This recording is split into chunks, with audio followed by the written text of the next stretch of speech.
Pasok na natin si Professor July Tihanki, a political scientist professor. So anyways, kaya namin bringing up tong photo, this very old photo, is that I think a lot of people are still surprised that Duterte was once with the Liberal Party kasi... Or affiliated. Or affiliated I don't with know if he the was with the Liberal LP Party. itself, but he was affiliated with the Liberal Party, at least in the campaign. You know how it is naman, di ba? The local Right. parties affiliate with the national parties at times. Eh. So we were just Yes. saying that there are really no Permanent. seemingly hard ideological lines here when it comes to political allies. So Yes. in any case, feel free to jump in. What do you think? Okay, so first of all, thank you. Thanks for having me again. Reg, finally, nakita na tayo dito. Sa Zoom. And Bok Ed and Ami, thank you for having me.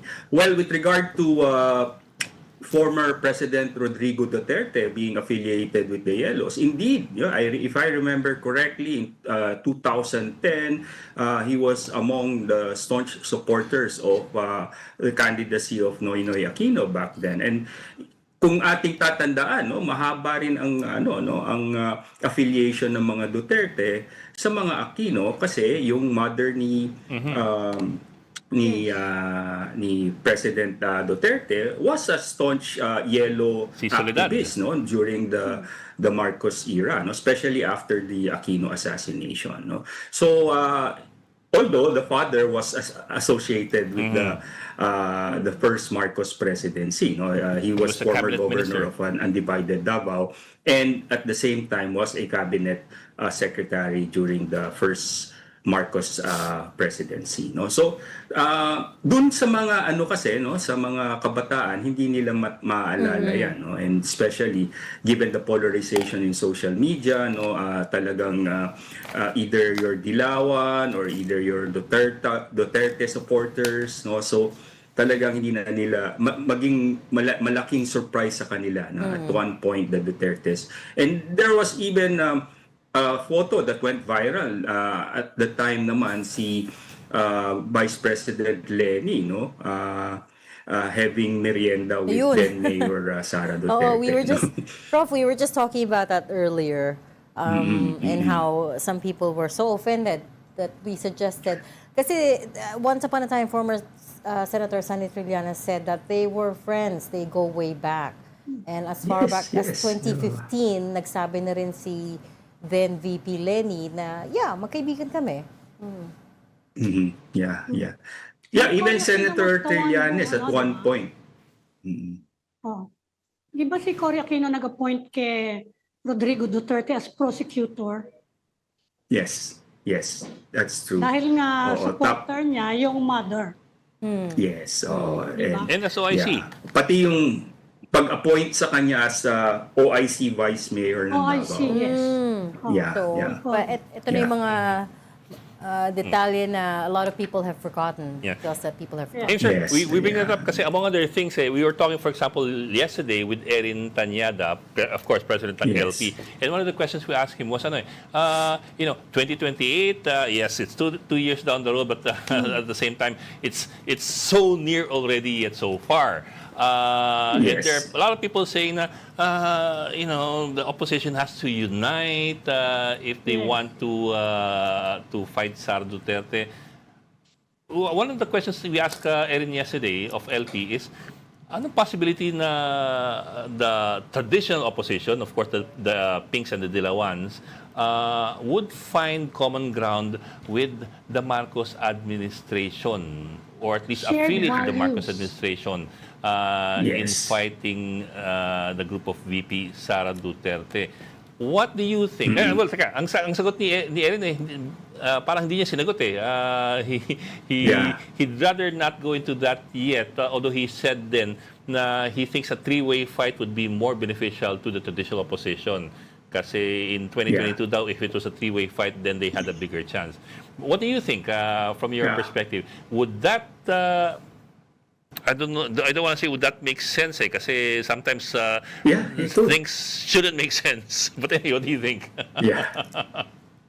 Yes. It makes absolute good sense actually to think that way kasi one way of looking at all of this is from the perspective yung from a political science perspective, yung expected utility, no? What's the use, no? What's the use of that move, and what's the probability that it will benefit them, no? Pero yung benefit na yon, what's the cost, no? Is the cost Yeah. too big for them not to pursue that, no? And at the same time, can they take the course and pursue the course they choose, but at the same time, hindi yung probability of success is low, no? And what are the incentives for them in doing that, no? So kung gagamitin natin itong theory na ito, no, it would, yung early announcement ni Vice President Sara makes sense, no? Kasi ang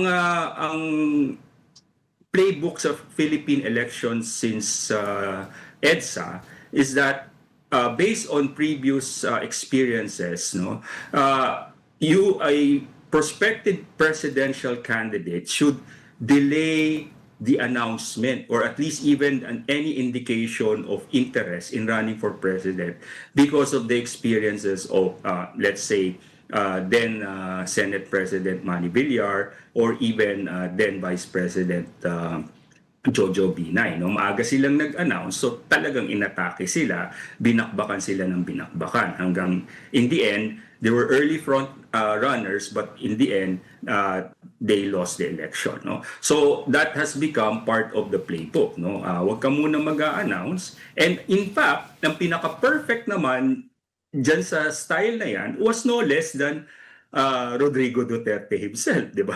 So talagang pinaikot tayo ng pinaikot, no? So siya naman na nag-introduce ng tinatawag nating strategic denial, no? So as much as possible, keep them guessing, no? Kung tatakbo ka at hindi, no? So nagkaroon pa nga ng konting controversy yung pag-file niya, no? And eventually natuloy din, no? So what is she trying to achieve in doing an early announcement, no? She is planting her flag as an early front runner, no? And trying to defend her political position, no? Kasi the reason why you would deny having interest in the presidency is to avoid any political attacks. Matagal na naman siyang inaatake, no? May pangalawa nang ang impeachment na nakahain para sa kanya. So I don't might as well take the narrative advantage right now, seize the moment, and try to defend your position. And then everything else will be reframed, no? And I guess other political observers have already mentioned this, no? Henceforth, everything that will be done politically, no, all the political attacks on her would be just politics, no? They want to knock her out of 2028, di ba? So it makes sense, no, na gagawin niya talaga yon. So but at the same time, in doing so, dahil nag-announce siya ng maaga, no, napaaga ngayon ang labanan, no, kasi ang internal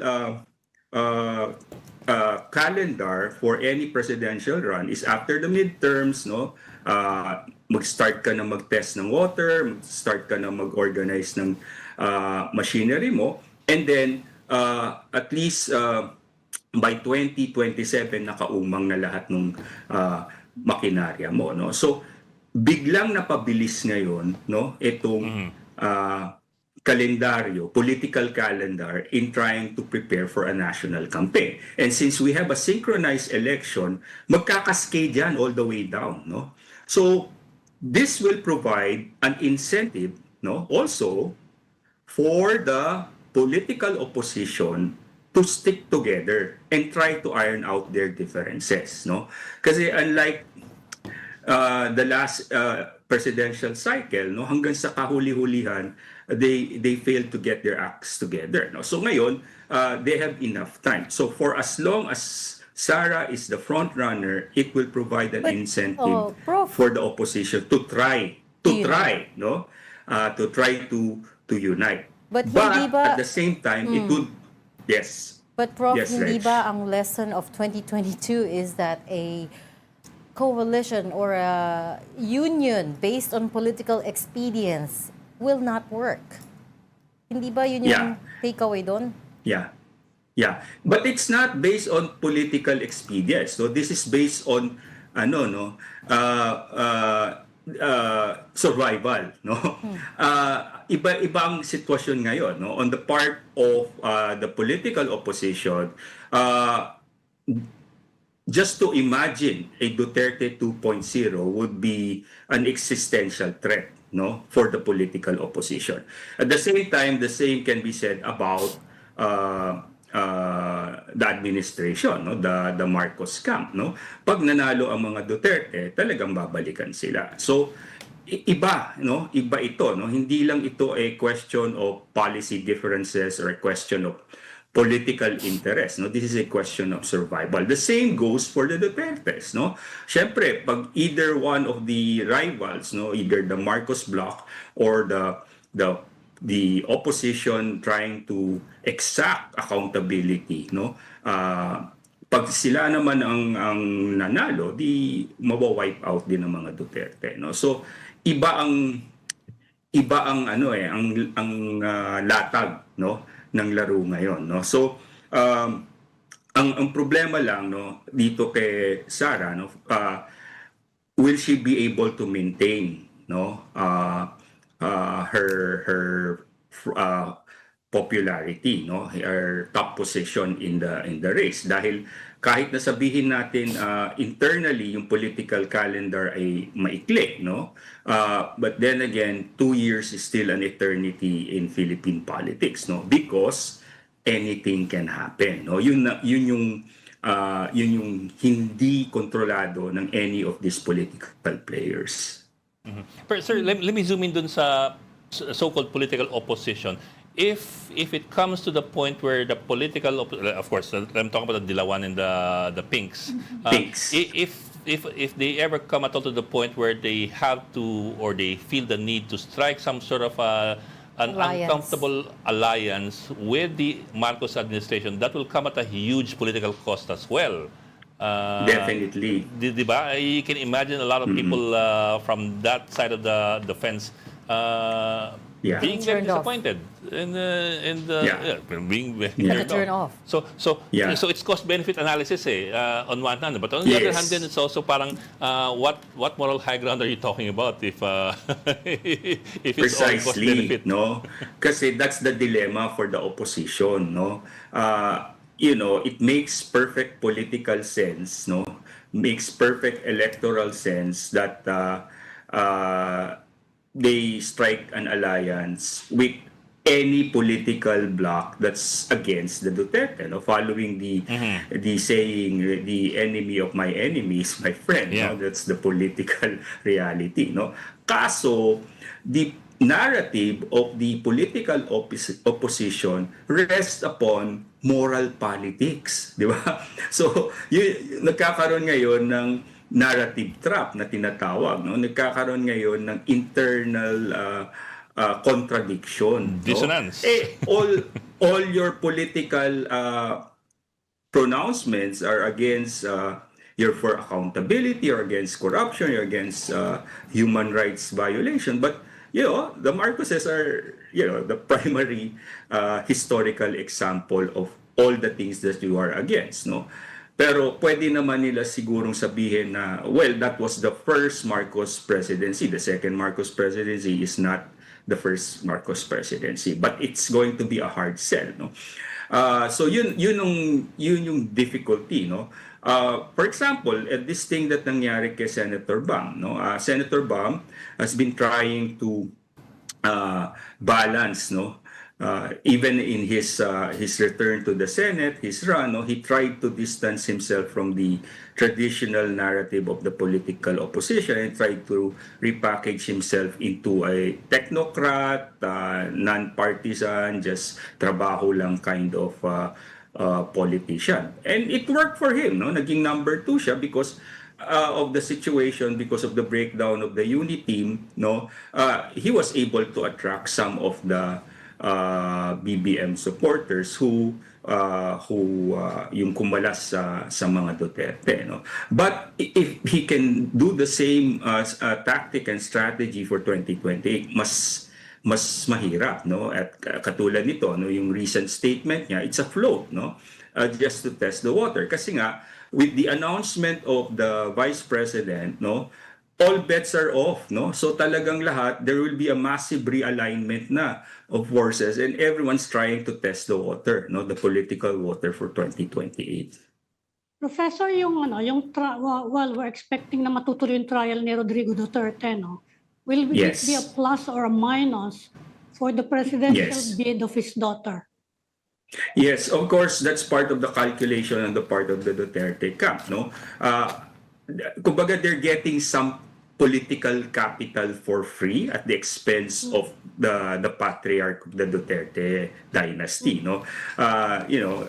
All the drama that will come out of the ICC trial, they would really try to milk it dry and they will try to capitalize on it, no? So this early, no, it's better to announce, no, kasi lahat ng sympathy votes, especially for those die-hard Duterte supporters, will definitely benefit her run, no? And even those who are soft supporters of the Dutertes, or those who support because of other variables like ethno-linguistic ties, definitely they would be able to consolidate these votes, no? So depende talaga kung anong mangyayari din dito sa ICC, no, trial.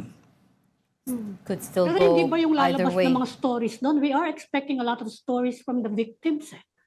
Yes. Hindi Okay, that's the makakasama yun sa Vice President. yes, of course. That's on the flip side, no? Kasi if we're just, yung sinabi ko is based on the calculation of the Duterte camp, no? Pero naman, if we flip the analysis and look at it from the perspective naman of the victims, no, and the opposition, the more, yan din, no, even sa second impeachment, no, once na-air na yan, and alam naman natin yung impact, no, pag mga ganitong bagay, ang Pilipino, ang hilig manood at makinig sa ganyang klaseng mga political drama, no? And once, halimbawa, sa ICC, ma-reveal lahat yan, lahat ng testimonya ng kamag-anak ng extrajudicial killing, no? It would also have an impact, no? At marami rin mapapaisip.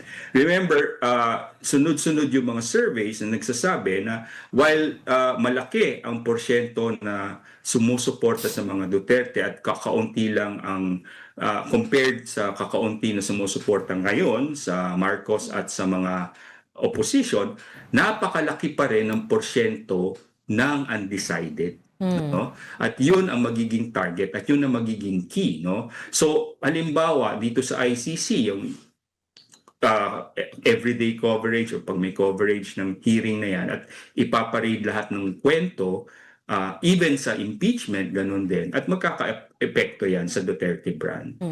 So still could go either way, but we'll leave that there. Thank you Yes. so much for explaining all of that Yes. to us, political scientist Thank you. and Professor July Tihanki.